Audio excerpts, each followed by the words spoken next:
last time you destroyed something?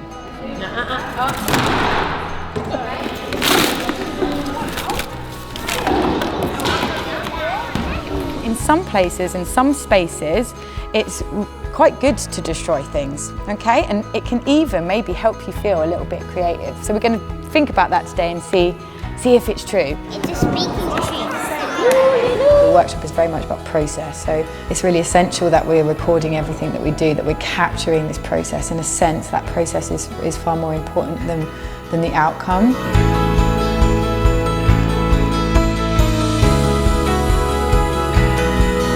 Destroy hoped to create opportunities to explore destruction and introduce the idea that in some contexts, destruction can be useful and even important.